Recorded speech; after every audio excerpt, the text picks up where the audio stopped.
Ladies and gentlemen, welcome back to the Trey podcast. I'm very excited for this episode. This guest is one of the most talented guys I know, actually, and he has his own podcast show, the Dropkick Podcast Show. He's also training right now to be a professional wrestler, none other than Danial. Introduce yourself, bro. Thank you so much for having me, man. I know it's a long time coming. We're supposed to do this, and I'm glad we finally got the opportunity to do it. So thank you for having me, first of all. And hello everybody. My name's Daniel. Yeah, this is my first interview actually. Like I feel like I've been interviewed before, but like this Yeah. is like my actual real one, like I guess. So No, because I was gonna say, man, like the one thing I've noticed with your work in particular is you're very consistent. You're always upping the scale with each interview you do. You've interviewed the legs of Bret Hart, Rob Van Dam, TJ Wilson, I believe even Tori Wilson too, right? Correct? no, it wasn't Tori. It was I was Candice Michelle, Candice Michelle, Maria. right? Yeah. Sorry, that was Tori Wilson, my bad. But you've interviewed a lot of wrestlers. It's crazy to think that like some of these wrestlers, like they seem like so, life like out of this world that you had Mhm. to interview. Um, so I'll just get right into it then. How did you get into pro wrestling? I always like hearing people's stories behind this because I feel like it's really fascinating. I think it dates back all the way to like 2007, 2008. It was like I think it was around the time of like I want to say like the summer of 2007, like when the whole Chris Benoit stuff was happening, and I was flipping through the channels. And I was like, what's this? What's happening? And like I think from that point on, I was like, what's wrestling? And then like I always knew what it was, but I never like watched it. You know what I mean? Like you'd always go to school, you'd be like, you'd always hear things like, oh, John Cena, Triple H, all these guys from like the PG era, right? Yep. And then this one time, I think I was on YouTube and I saw this guy named Jeff Hardy, Of and like course, the I, greatest, man. I don't know why it just like captivated me like in this crazy way because like I think it was the face paint. I want to say it was the face paint, the whole jumping off stuff and Yep. like any kid, who was like 7, 8 years old probably loved Jeff Hardy, back in the day. So I think for me it was like finding Jeff Hardy through like YouTube and seeing like these montages of him doing stuff, and I was like, dude, what is this? And then that led to me checking out. I didn't know what Raw was, I didn't know what SmackDown was, so I had to like figure all this shit out. And then like here we are, man, like 20 years later. So It's incredible, man. It's incredible. I remember I think Jeff Hardy was probably one of the main reasons why I actually got back into wrestling too as a kid because mhm, I grew up around that, like with The Rock and Stone Cold, Brett, mhm, because of my dad and my uncles and stuff. Like they grew up watching wrestling and stuff, the Hogan era and stuff. So I was always surrounded by that. But I think we couldn't relate to those guys mhm. until we got older. Like, you know what I'm saying? Like their Yeah. era, I was like, oh, this is kind of like it's all right. But like Mhm. obviously, like Jeff Hardy, like he was so electrifying, and the high flying ability that he brought, it was so captivating. Mhm. For his time, what he was bringing out. Yeah, no, for sure. I think like I don't know. I think for me, the reason why I related to him in a way was because like he wasn't the biggest guy again, and he wasn't like the most smallest guy either, like Rey Mysterio. But he was at a point where like you could like if you wanted to be a wrestler, like if you fantasize for a moment, you'd be like, I'd probably be someone like Jeff Hardy. You know what I mean? Like Yeah, jumping off stuff and all that stuff. But as I grew older, like I still like Jeff Hardy, but not as much, because yeah, for sure. you grow older, your style of wrestling changes, all that. But it always goes back to Jeff Hardy. And I met him early this year, and I got to tell him that, and he was super cool about it. So That's incredible, man. yeah. How was that like when you got to meet him? It was cool. He was, in his own little world. People always say these stories like, "Oh, Jeff's very quiet and it's and all that," and he is, but super respectful, super humble, super nice to fans, and I'm actually grateful I got to, have that opportunity, I guess. But I think it was in grade 5 too. I got to dress up as Jeff Hardy. I don't know why. I just did it for Halloween. I like painted my face and the armbands and stuff, but. It was a fun style though, like with that whole look. I think it was so cool, man. Even Yeah. like it was a popular Halloween costume. I remember around that time too, man. Mhm. Yeah. I was gonna ask actually. So with these interviews, obviously you created your own podcast that's Hmm. available now. Obviously, a lot of episodes. You have, I believe, 160 subscribers on YouTube, right? So where did the idea come from in you creating your own podcast, and what was the general idea that came with that? So not a lot of people know this story. I didn't used to do this podcast by myself. So there's this guy named Vikram Prasher. We were pretty tight and we still are, but this dates back all the way to 2020 of May, I want to say. Yeah. And I hit him up because he used to do YouTube and stuff. And I was more of like the shy kid who didn't know how any of this stuff worked. I didn't, so I was very like, okay, like we're in quarantine.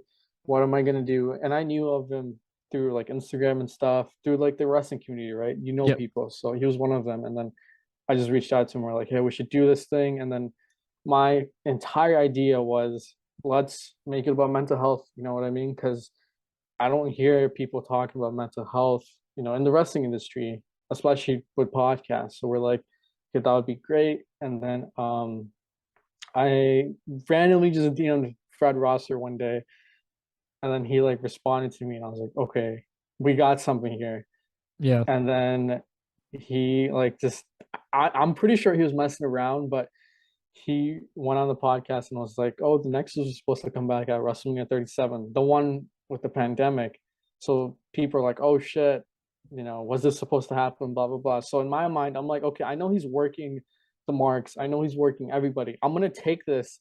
I'm gonna pretend it's real." And I hit up every single dirt sheet there was out there, and they all posted about it, and that led to like the spark, and then people Yeah. start checking my stuff out, and they were like, "Oh, who is this kid?" And then I got on like Bleacher Report for like 20 minutes. I remember they even opened my Oh DMs shit. and they were like, "Okay, like we'll post it, we'll tag you," and they posted. And then like 20 minutes later, they took it down because they realized it was bait. It was not real. Oh But shit. I had my 20 minutes of fame right there, and it felt good, man.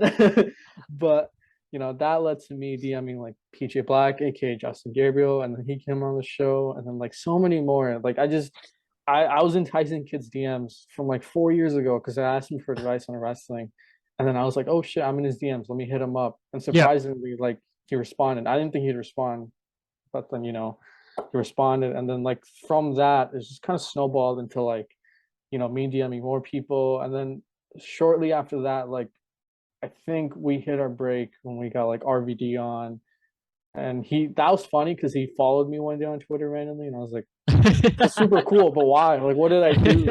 Am I in trouble? Like, I don't know, but that was that. And then I think one of the coolest interviews I like to like look back on and like be super happy about was it wasn't even a wrestling interview. It's an actor. His name's Zachary Gordon. He used to play Greg Heffley on The Diary of a Wimpy Oh Kid. wow, that's crazy. Yeah, I remember Yeah. him. So I don't know why, but I was watching one of his movies, and I think it was a night or something. I don't remember, but I DM'd him on Instagram. I'm like, hey, thank you for making my childhood. Like, hope you're doing well. And I don't know why I would always DM people stuff like that, and they would just respond for some reason. You'd be And he, surprised, like when you hit up celebrities, like you think because they have like a blue check mark on their Instagram or a thing they yeah, wouldn't respond, but they're yeah, pretty humble if you actually like come off in a genuine way, you know? no, 100%. I wasn't looking for cloud or anything. I was just like telling the guy, like, thank you for making my childhood in a way, because that was my era. That was my generation of Yep. kids. You know what I mean? So you relate to it, I relate to it. So it's, and then he was like, oh, thank you so much, blah, blah, blah. And I was like, okay, I don't want to just leave it here because now it's bothering me. Now it's bothering me. What if I got this guy to come on the show? And I know my show's all about wrestling, but it's also about mental health. So I was Yeah. like, okay. So then I DM'd him this pitch, and he was like, okay, well, forward it to my manager.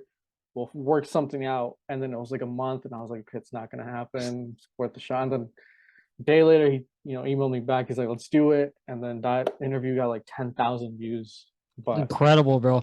that was definitely like proof that like I thought like I couldn't do something great, but if you believe in yourself at the end of the day, you truly want something, then go after it. And if it doesn't work out, it doesn't work out, but it's the chances that you take, and you got to make things happen. You got to bet on yourself. So that's on my co-host channel who I used to do the interviews. So if you go back on his channel, that's all the original interviews. But on my Dropkick podcast, that's like all the re-uploaded stuff. So Yeah, that's why you'll see like low views and stuff. But um, yeah, so it really sparked from, quarantine and, because our first two episodes were just garbage, just trash. Like I told them in private because I was like, I don't want people looking at this stuff, bro. Like us talking about like wrestling and what we think it should be like, and I'm like, oh, stop. doesn't like always start like that, like of like, oh, it's the new stuff suck, and this is what I got to do to fix it. Yeah, like it's true, but man, I don't know. Like I didn't even have a proper mic. I was recording it from my phone. Like it was terrible, terrible. But we all start somewhere, right? No, So 100%, man. I'm really proud of what I've done. So It's truly amazing, man, and it's so motivational. That was one thing that like I got from your work. Like from even when I met you, you were always very friendly to me, and inspiring because you had something about you that you just gave off like a really positive energy. And with each interview you've done, you just continue to step and keep going and keep going. Because it's been, I can only imagine like there's probably times when you had self doubt and I needed, still do. right? I Yeah. still do. Sorry to cut you off, but I still do. It's like it's always been part of me for some reason. Like I don't know why. Like I'll look back and I'll be like, okay, I did that. But what else is next? Like I don't know why. Like I'll interview like the coolest people and then I'll be like, it's not enough. I don't know if that's like, imposter syndrome or, I don't know. But for me, it's always like I want to keep getting better. I don't want to just settle for less. And like, once I hit like a milestone, I don't want to just be there, be like, okay, I did it. Let's rest. I don't want to rest. I want to keep working, so That's really good, man, because I think, as you said, like when you settle, there's no going up from there. And if you have that constant motivation to continue to do better, like, yeah, like, oh, like this was already a major thing I did, and I know I can capitalize and just leave it here and just be okay, yeah. then there's no growth in that. Hmm. And the way that you've already like you started during the pandemic, and look at what you've already accomplished in just the 2 years. That's incredible, man.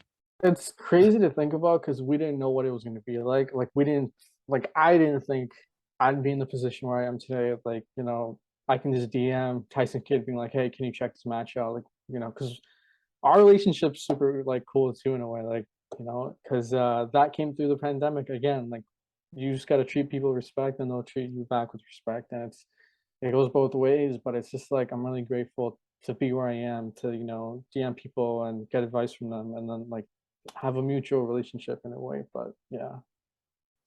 So I was meaning to ask actually, what were the like factors that made you decide that you wanted to become a professional wrestler?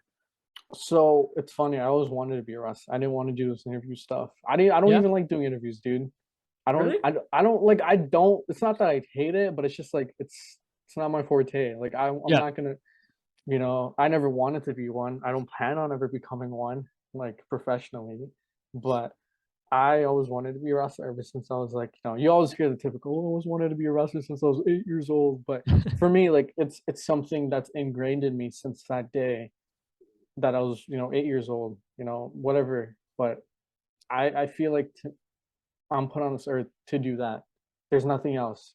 I'll go broke trying to wrestle, trying to make it rather than, you know, going to school like everybody else, trying to figure out what shitty job, they're gonna have for the rest of their life and be in that miserable state. But for me, it's like it's always gonna be wrestling. And um I honestly like did these interviews truthfully to network, to make connections, because I know one day it's gonna all pay off. You know what I mean? Because I was like, I can't wrestle in the pandemic. Okay, let me network, and people are gonna network with you if you're like credible enough. And I was like, okay, let me pretend to be an interviewer, and I feel like I did that so well, where I actually became one, and I just, I kind of rode that wave, and so I guess networking really paid off in a way. But wrestling is always gonna be that, number one. I can always go back to interviewing, but for me it's like wrestling, wrestling, and wrestling. And I'm really grateful to, be coached by, Nick at Battle Arts and, Anthony Corelli and all those guys. The great people, great students too. They're always, super. You came in, you know how it is. Yeah, very You friendly, know, man. super Incredible. great environment, but I think like for me, um, that's all I ever wanted to do kind of thing. Yeah. Like there's always like that, people are gonna be like, are you, because everyone has like a different what I'm trying to say. Everyone has like their different goals in wrestling. Like some people don't even want to make it to WWE. Some people, want to just wrestle a match and be like, okay, I did it. What's next? But for me, it's like I just I want to wrestle everywhere if I can. That's something on my bucket list and something I hope to like achieve. Yeah, it's incredible, man, because I think when you reach a Yeah. certain point in your life, I've known because I was faced where like I had to decide on what I wanted to do with my life and I didn't know. Hmm. And I was kind of pushed into a certain direction that I didn't want to necessarily go. Hmm. Um, but the fact that you realized that and followed through with what you wanted and what you wanted to try out of life and just go all in, that's incredible, man. There's a lot of us that need that kind of motivational factor and that Yeah. reminder that, hard work will always pay off if you push to it and believe in what you want to and go all in with it. 100%. I think like one of the biggest advice pieces I've been given was by Brian Danielson. I asked him, I was like, what advice would you give to anyone that wants to become a wrestler, wants to start out? And he was like, honestly, wrestling does not work out for you, then it's okay because at least you tried. At least Yeah. you gave everything you had.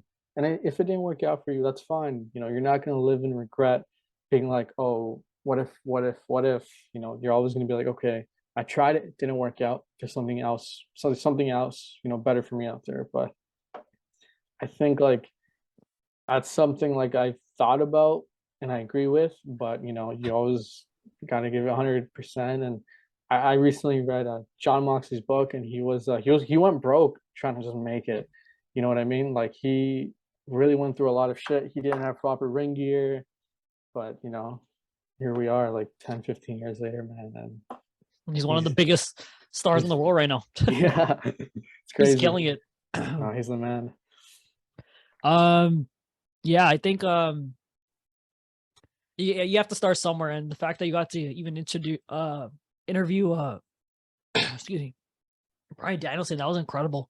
Yeah, dude, that wouldn't have happened without Wrestling Classic, because him and I are super close, one of my best friends, and he's helped me a lot more than people know. Like he has done so much for me in like my like I guess my professional career in terms of like in wrestling, because he's helped me out work with Brian and DDP. I talked to DDP over the phone this one time, super cool guy.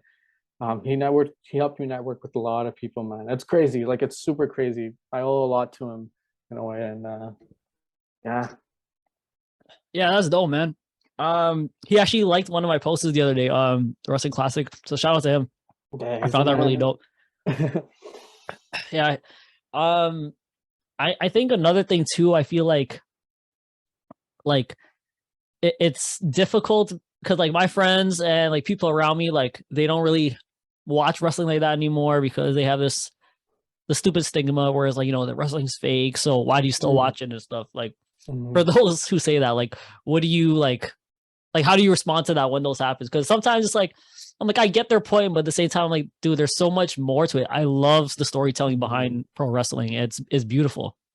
For me, I think like it's funny. I've never encountered that question like anytime recently, but like when it did happen, I would be like, well, you watch Marvel movies, you watch DC movies. That's the same thing at the end of the day. Like they're just telling stories. They're just, they're actors, but it's a live performance. It's soap opera. It's the real thing. You know what I mean? And for anyone that wants to get started, it's not easy. I'm like 5 months into this. I feel like I still don't know what I'm doing in a way, and I kind of don't. But you gotta, it's wrestling, man. Like one thing that's different about wrestling and like UFC and all that, like wrestling is like a live performance. Like it's one Yeah, take. You that's it. can't mess up. And with UFC, like you're just kicking the shit out of people. So it's like there's two different things. You know what I mean? And I feel like if people want to start watching wrestling, that's cool. You know, if people don't, then that's fine too. You know what I mean? Like, it's not for everybody at the end of the day. Like, Yeah. personally, like I'm not a big comedy fan of wrestling. Like, you know what I mean? Like, I think there's an audience for it, there's a demographic for it, but personally, like I get why people would be like, oh, like this stuff doesn't look real. Well, you know what I mean? I don't know. No, 100%. Like you Yeah. understand both perspectives on it, No, right? 100%. Yeah. And I think that's the thing. Like I don't personally mind like, my friends and stuff, they'll make fun of me if I enjoy it or still watch it like on a Mm. day-to-day basis and week basis. But at the end of the day, you like what you like, and there's something there you shouldn't feel weird to like. Look, I like Spider-Man. Like you can see in my room, I just, that's who I am. That's my personality. I'm Yeah. always gonna resonate to that. So you have to do what you have to do. No, 100%. And we live in a different time now because right now, like, yes, it's all about protecting the business, but back then, like, if you said that to somebody, I don't know if you know, but it was this guy, I forgot his name, but he smacked this reporter so hard because he was like, "Isn't wrestling fake?" It And he was in just that interview. I remember I can't remember who it was though. see, it's bothering me now that I don't know. I should know my history, god damn it. But Taker was with them though. I remember. yeah, yeah, yeah. So it's one of those things, like, because now we live in a different time where social media has become such a big thing in wrestling, and it's kind of killed it in a weird way. Like, it's kind of killed wrestling in a weird way because everyone's like, everyone knows where all the wrestlers are. Everyone knows they're not really in character when they're online. They're themselves, and like, and that's fine because we live in a different age now where you can do that. You know what I mean? You're not going to get in trouble because you want to tweet something or you want to post something on Instagram. But we live in a different age now, so I think that means more opinions online. So it's a whole crazy game, dude. Yeah, man. It's an interesting time that we live in, man. Like I think social media has definitely had its benefits in Hmm. kind of riding the wave, and if a certain return people want happens, it generates from like the fans. Like it's truly incredible Yeah. following that these attention that they bring in. Both Hmm. AEW, WWE, and all New Japan, like they've utilized it very well in the way they Hmm. promote their next events and just listening to the fans overall and stuff. Okay, sorry guys about that. There was a limit on the Zoom call, so that's why there was a quick cut off there. But we're back. Just to answer a couple more questions, and I am gonna start this with I'm gonna ask you a couple questions. Like a little game I came up with called This or That, but it's gonna be strictly wrestling. So you just tell me if you prefer this one or you prefer that one. Okay. Cool.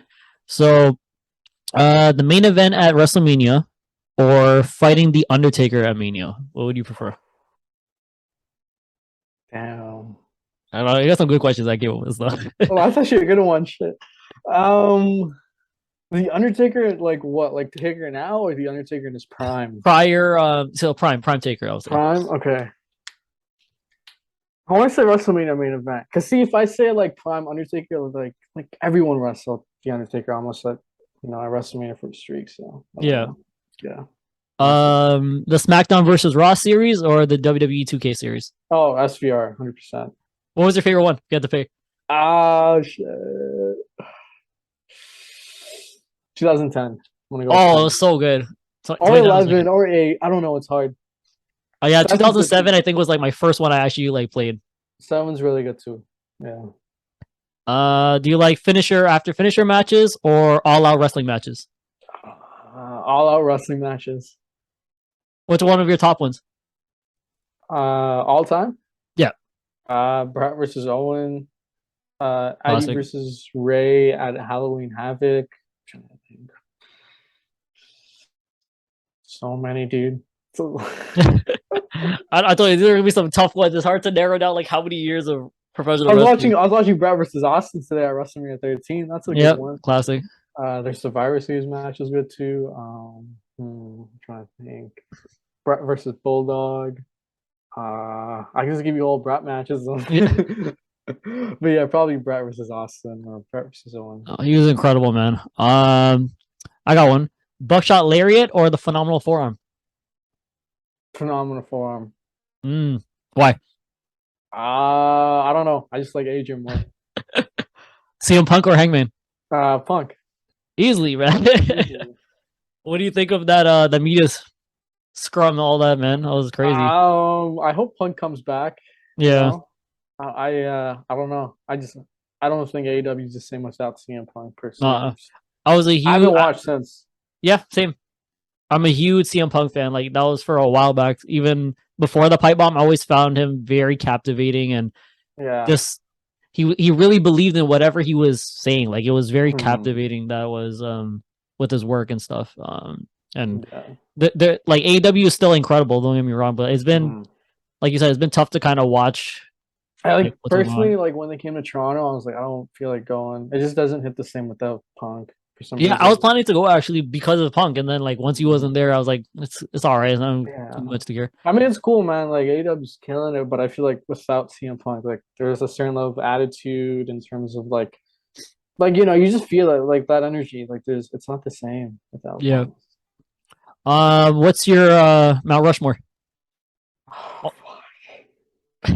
Oh my God. Okay. there's a reason I, why they put none of this on the list. I'm like, I'm gonna save this for the moment to. okay. Okay. Austin, CM Punk, Brett, the last one, right? Yeah, it's a great Um, list, though. it's hard, dude. I'll put Triple H. I feel like his work is super underrated. Not a lot of people give him credit, Oh, 100%. personally. And what he's done a test of time, and even what he's doing right now is incredible. Hmm. Especially how things just randomly changed the way it did, and He's a genius. yeah, So, incredible. mhm. What are some interviews you would say that you want to do in the future? Like, who are some wrestlers you want to My work with? dream interviews. Yeah. Definitely Stone Cold. Like it would be really cool to just like sit with him and like pick his brain on wrestling and like have a beer with him. Why not? Is there anyone else? I would say Jericho. Like Jericho's been on my list since I actually started. It was Brett and Jericho, but I've interviewed Brett, so it's like okay, now Jericho. But yeah, Jericho and So when Austin. you got to meet Brett, how did that were you starstruck, or like what was like the feelings you were feeling when you got to So it's interact with him? funny because I was just supposed to meet him. Like it wasn't even supposed to be an interview. I kind of met him and I was like, hey, like I'm a kid from Toronto. Like I came to WrestleMania weekend. Basically to interview you in a way because I don't really care about the card, but it's good to meet you in person. He's like, oh, it's good to meet you too and stuff. And then he was like, talk to my manager and his manager and I worked something out. And then I interviewed him for like 5 minutes, I think, and it's pretty cool. And he was, great dude, man, one of the best. Yeah, So that's dope, man. yeah.